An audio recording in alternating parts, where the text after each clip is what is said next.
We're here because free speech is under attack.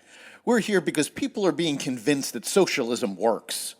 We're here because people are being judged guilty until proven innocent. We are fighting back with facts. This is not a safe zone, so buckle up, Buttercup. This is the raw, naked truth.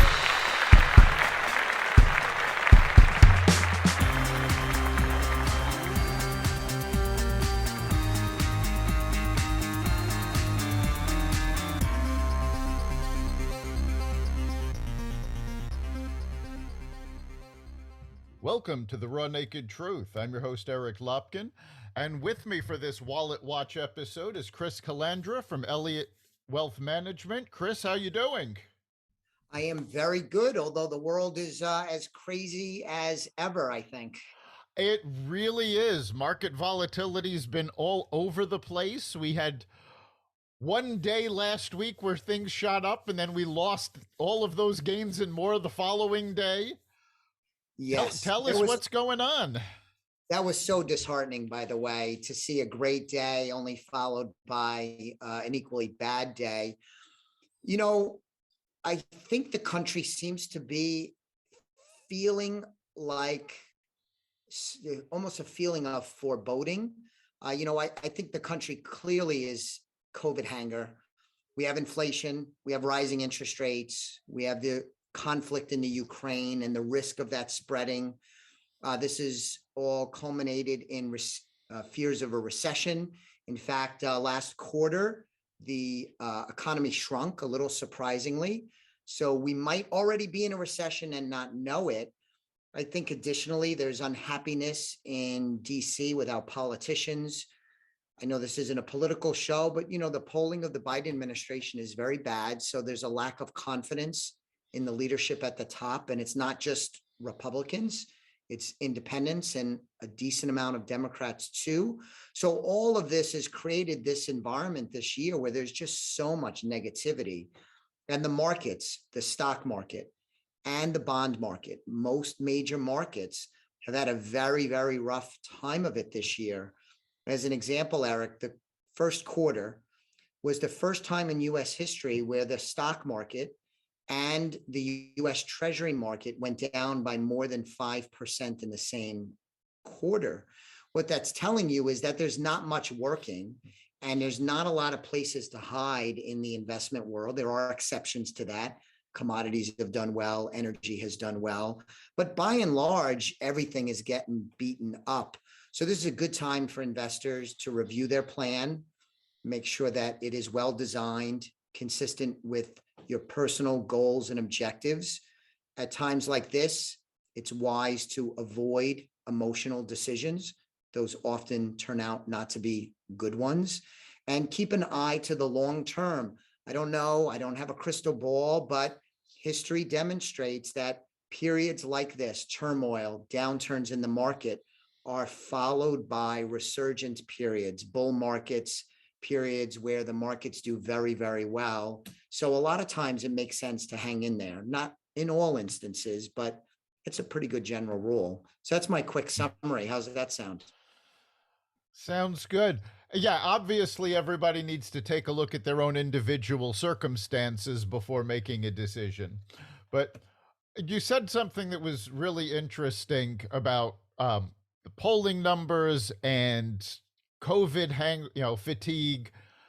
How much of what's going on in the markets and the economy in general, because we did have a relatively strong jobs number last week.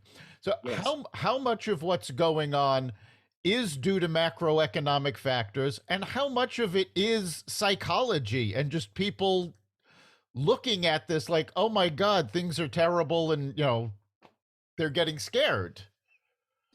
Yeah, it's a difficult question to answer. My sense would be that most of it is the legitimate macro issues that we're dealing with, the vast majority of it.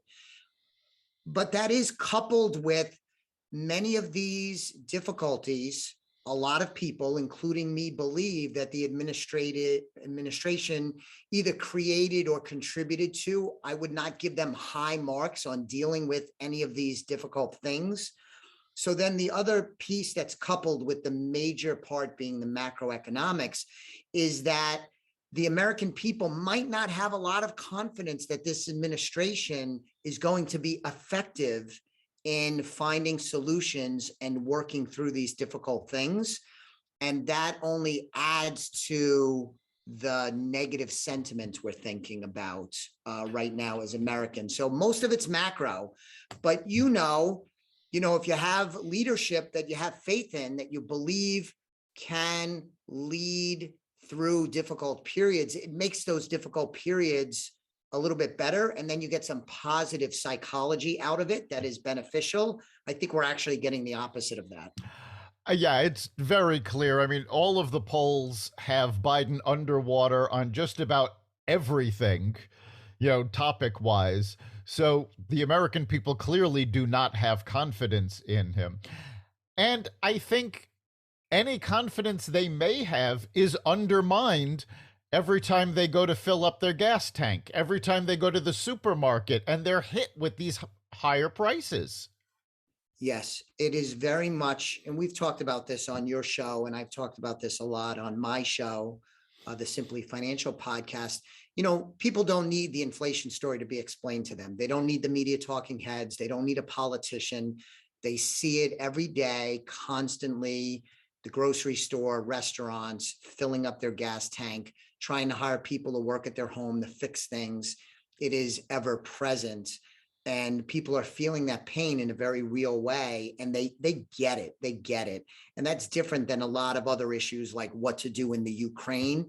It's hard for Americans to kind of figure out what's going on. And you do rely a bit on the professionals in the media and in Washington, D.C., and I use that term loosely, but the inflation thing is very intense and very real. People get it, and everybody is talking about it. It's captured everybody's attention.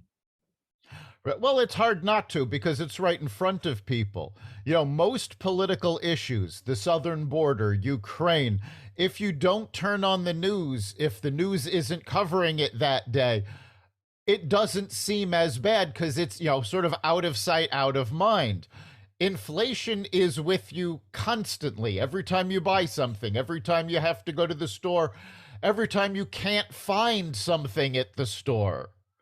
So it's very hard for anybody to go, well, this isn't a real problem.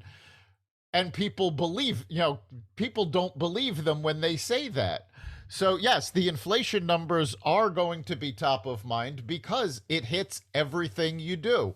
When gas goes up, the price of everything else goes up because it costs more to transport it to the store to get it to you. That's right. And if I could just add on, unlike a lot of other economic, political, geopolitical kind of issues, is the local media is often driving the story. So if you watch your local news, like a lot of Americans do, they're at the local gas station, they're showing you shortages, empty shelves in the grocery store. And the mainstream media, the national media, personally, I think often doesn't do a good job informing the American people. I'm very negative on the national media, the media in general, but this is very much a local story, unlike many others. So you see it watching your news.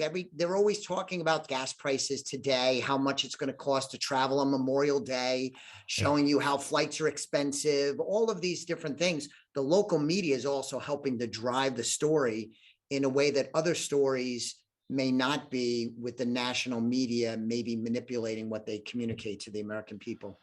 Very true. It's a story we can't escape, and it affects everybody. So, Chris, thanks for being here today. My pleasure as always. And that's the Raw Naked Truth. You can catch every episode of The Raw Naked Truth, as well as every episode of Simply Financial at xvadio.com/podcasts, the Apple Podcasts app, Google Podcasts, Spotify, iHeartRadio, Stitcher, Audible, Amazon Music, and wherever you find podcasts. We'll see you next time.